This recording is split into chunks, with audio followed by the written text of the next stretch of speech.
बड़ी खबर यह है कि जहां सीमा हैदर के पाकिस्तानी पति गुलाम हैदर के वकील मोमिन ने सूरजपुर कोर्ट पहुंचे हैं और सूरजपुर कोर्ट में वकील ने सीमा और पति सचिन और पिता नेत्रपाल के खिलाफ एफआईआर दर्ज कराने को लेकर अर्जी लगाई है।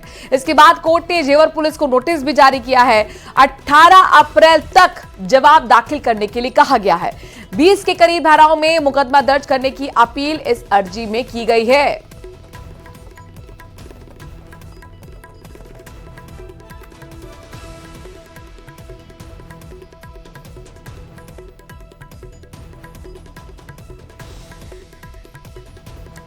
और अब बात केजरीवाल की करते हैं। दरअसल दिल्ली शराब घोटाले में गिरफ्तार और ईडी की रिमांड में चल रहे दिल्ली के मुख्यमंत्री अरविंद केजरीवाल पर आज अदालत में 2 मामलों पर सुनवाई होनी है।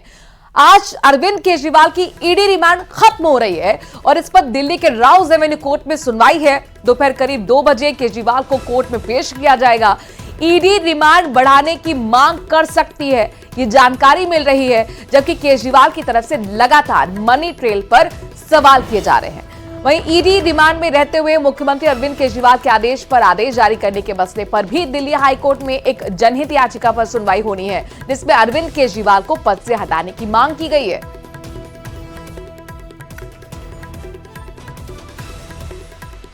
और दिल्ली के बाद अब आपको लिए चलते हैं महाराष्ट्र की सीट शेयरिंग के मुद्दे पर महाविकास आघाड़ी की गाड़ी अटकती नजर आ रही है।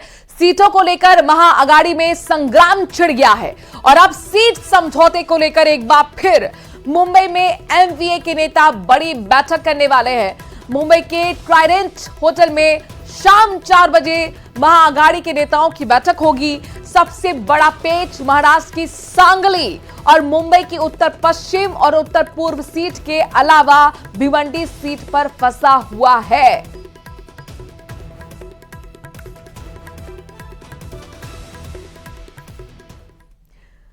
उधर मुंबई से अमरावती से नवनीत राणा मुंबई पहुंच गई हैं। आज दोपहर को वो महाराष्ट्र के डिप्टी सीएम देवेंद्र फडणवीस से मुलाकात भी करेंगी। बीजेपी ने नवनीत राणा को महाराष्ट्र की अमरावती सीट से टिकट दे दिया है और कल ही वो बीजेपी में शामिल हुई थी।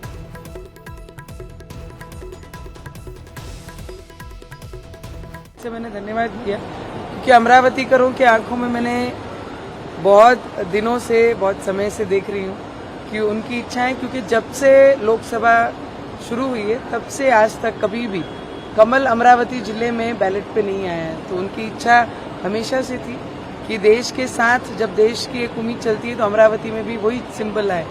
मुझे लगता है अमरावती करों की तरफ से मैंने मोदी जी का कल बहुत बहुत धन्यवाद किया। कल रात में अर्जेंट में पहले सीट डिक्लेयर होती है और फिर जाके प्रवेश करते हैं और आज मैं देवेंद्र जी को मिलने आई हूँ, दादा को अमन, फिर यहाँ से मैं दिल्ली जाऊँगी। चलिए बात कांग्रेस की करते हैं। दरअसल कांग्रेस इस वक्त 2 सबसे भरोसेमंद सहयोगी दलों के बीच बुरी तरह से फंस गई है। महाराष्ट्र और बिहार में कांग्रेस के साथ बड़ा खेला हो गया है। उद्धव ठाकरे और लालू यादव ने 2 ऐसे फैसले किए हैं जिसके बाद कांग्रेस के नेता पार्टी लीडरशिप पर सवाल उठा रहे हैं। इन सबके बीच इंडिया गठबंधन के अंदर एकजुटता को लेकर बड़ा संकट भी पैदा हो गया है।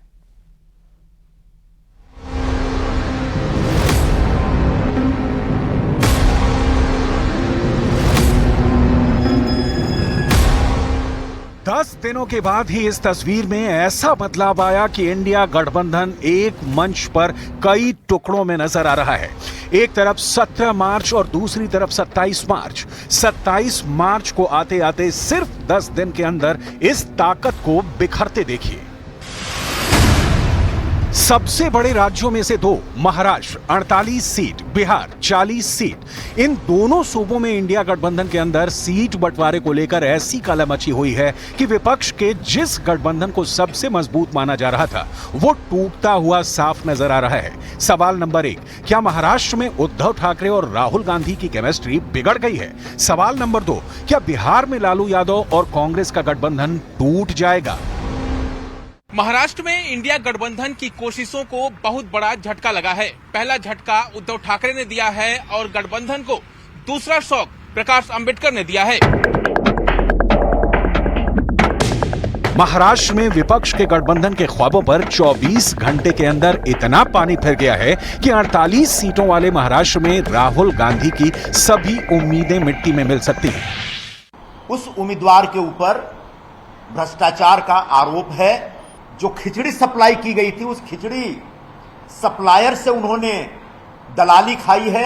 ऐसे खिचड़ी चोर उम्मीदवार को शिवसेना ने हमारे सर पे थोपा है। हम इसका सरासर विरोध करते हैं।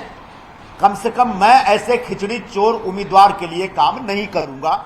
मैं अपने शीर्ष नेतृत्व से इतना ही कहना चाहूंगा कि मैं एक आध हफ्ते ज्यादा से ज्यादा अब इंतजार करूंगा। मुझे मालूम है आप लोगों के मन में चिंता यह होगी कि हम अगला निर्णय क्या ले रहे हैं। मैं साफ साफ कहना चाहता हूं कि मेरे सामने अब सारे विकल्प खुले हैं।